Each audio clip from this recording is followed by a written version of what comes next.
Coming out of the Spanish Grand Prix, looking at the Constructors' Championship, of course, Red Bull are about 3,000 points ahead of everyone else. But if we're looking at the battle for P2, we've got Mercedes on 152, Aston Martin on 134, and then Ferrari on a nice even 100 points. But if you're looking at the Drivers' Championship at the moment, Fernando Alonso sits with 99 points in P3, having had 5 podiums so far this year. Lance Stroll, no podiums to his name. He's down in 8th place on 35 points. Now, we've heard Alonso's comments that he thinks the gap between himself and his teammate is because of luck. Would you agree with that, Harry, or do you think there's more to it than that? A part of it, potentially, I agree with Fernando. If you look at Saudi, I think Lance probably could have been P4 there, but his engine blew up or he broke down. Not his fault, unlucky. Then what was the next race after Saudi? Oh, he was P4 then, wasn't he, in Australia, yes. Behind Fernando. And then I'd also say there's an element of luck in the fact that his floor got damaged in Miami qualifying, which meant Monaco. Which one was that? Was that Miami, wasn't it? Miami quali, yeah. So he got caught out and then qualified lower down. Having said that, Monaco was Lance's. That was all him. That was. I don't think that was luck. But I think there's some truth in that. So Lance would probably be closer if it wasn't for a couple of pieces of bad luck that I mentioned. But having said that, there are still instances as well where he's made his own luck. And yeah, Monaco being the worst of them. I think he didn't recover particularly well in Miami, given where Alonso was in that race. So it's a mixture. I don't think it's purely down to bad luck, but I can see why Fernando. Well, I know why Fernando said it because he's sure contract negotiations and all that. But I can see logically why Fernando has said this as well, because I think there is some partial truth in that. But I think it would be unfair to say that it's all been down to bad luck for Lance that he's so far behind, because I think there are still errors that he's made.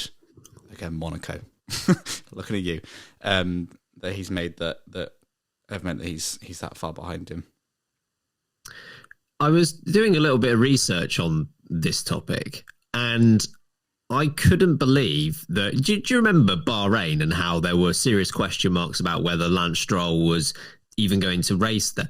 That was this season. That was like 4 years ago, wasn't it? What? When I was thinking about that then, and I was thinking about Bahrain, I was like, oh yeah, he did well then. He had no wrists. And then I was like, but that was ages ago. It was last year, wasn't it? Exactly.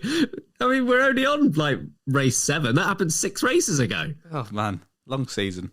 Yeah, really. I mean, that 4-week break that we had in April has just completely messed me up to the point where Bahrain and Saudi Arabia happened in 2018.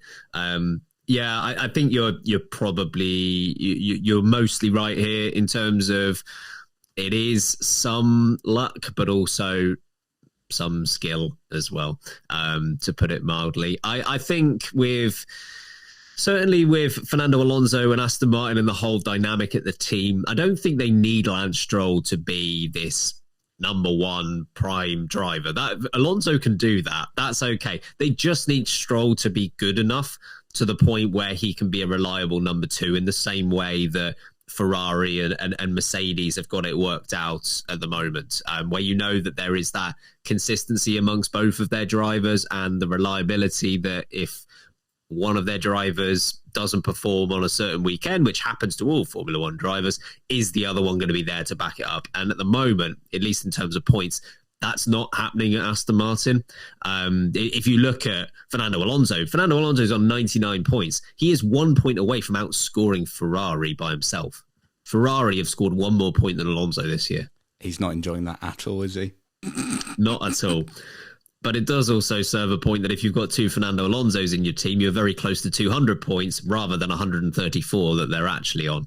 Lance Stroll is at the moment closer to the Alpine drivers standings-wise than he is even the Merc and Ferrari drivers, let alone Fernando Alonso in 3rd place. I think you're right to highlight Saudi Arabia. So I think Saudi Arabia was bad luck in that he was He was the first front runner to pit, and he retired straight after he came into the pits. Who knows? There's a lot of hypotheticals as to where he might have finished, but I certainly think a top 4 finish there was doable. And with Alonso's penalty, if that had actually come into effect a little bit more than it actually did, maybe Lance Stroll finds a way onto the podium. I don't know. But yeah, he was certainly unlucky in Saudi Arabia.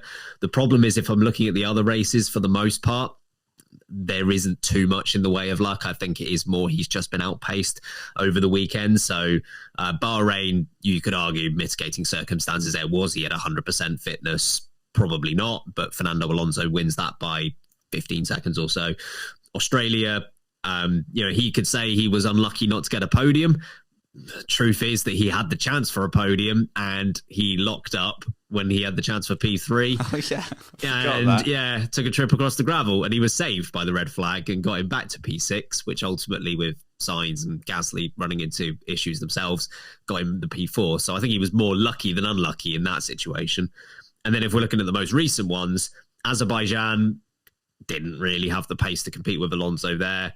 Miami, you've already mentioned, he was knocked out in Q1, whereas Fernando Alonso was on the front row of the grid. Monaco, similarly, knocked out in Q2. Fernando Alonso is on the front row of the grid. Spain, of course, is a bit more encouraging in that he outqualified Fernando Alonso for the first time. But still, you would have to question whether he did have the outright pace to beat Fernando Alonso, because if Alonso wanted that spot, he probably would have taken it. Let's be honest there. Don't panic, Lance. Don't panic, Lance. I'm not going to try and overtake you. He's got his home race coming up next. What do you think he needs to deliver in order to assert himself in this championship? Win, I think. Good win the answer. race. No, I think he needs to. For me, Spain was quite an encouraging weekend for Lance in terms of his relative pace to Alonso. I know he was ahead of him in quali, and then I know Alonso had a damaged floor, but in quali, but Lance was ahead of him by a few spots, and then obviously maintained that during the race. Now I know, as you mentioned, that Alonso was coming to get him by the end and probably would have done, but having said that, he wouldn't have got that far in the distance, would he? To be fair, exactly, and I think that was only because he was on a better strategy than Lance was. So I think more of that for Lance this weekend would be good, and if the car is better, this weekend, it's not this weekend, next weekend. I know what you meant. Yeah. Next race. Next race. If the car is better, again, sort of back to the level it was pre-Spain, which people kind of suspect it will be, then Lance is going to be looking at a podium. That's kind of the monkey on his back at the moment, because his teammates coming in and getting all these podiums, and for most of the races, the cars had the pace to be on the podium. Admittedly, there's only 3 spots, and a lot of the time they're filled up by 2 Red Bulls, so there's only 1 to fight for. And in a fight for third place, so you're going to put your bets on Fernando or Lance. Ooh. Probably going to be Fernando. So I get that that's difficult, but I feel like that he needs that for his own season. I feel like it's when... Did you see the interview with him on Sky Sports when they asked him about a podium?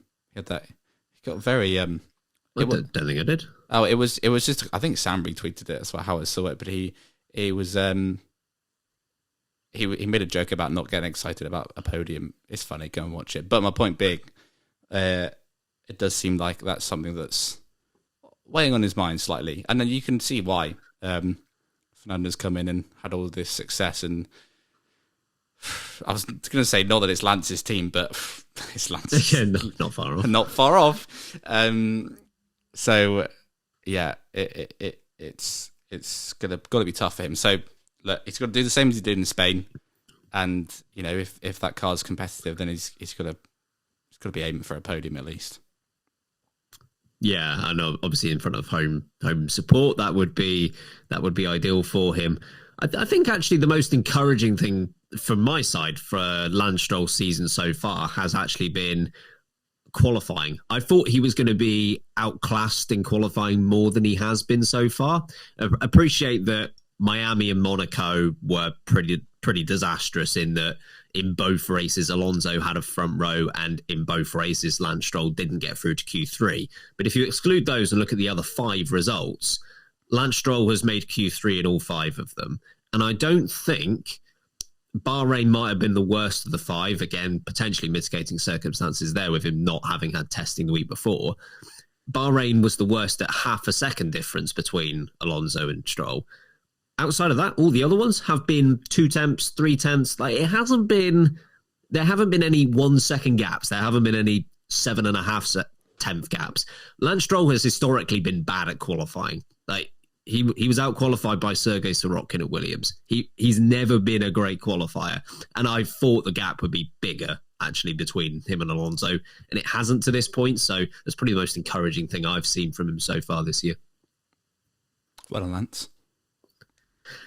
Not so well done though. I have to put a negative in there as well. If you look at the percentage of points between the top 4 teams, it's actually quite symmetrical with the other 3. So Red Bull, Max Verstappen has scored 59% of Red Bull's points this year. Mercedes, Lewis Hamilton has scored 57%, and Carlos Sainz has scored 58% for Ferrari. So you've got a nice little line there of 59, 58, 57. Oh no.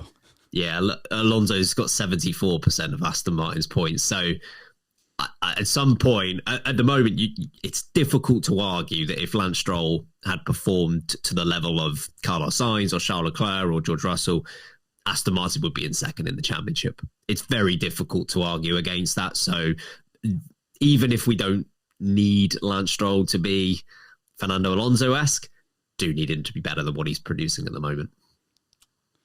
Oh no, Lance. It's all right. But right. You'll be fine.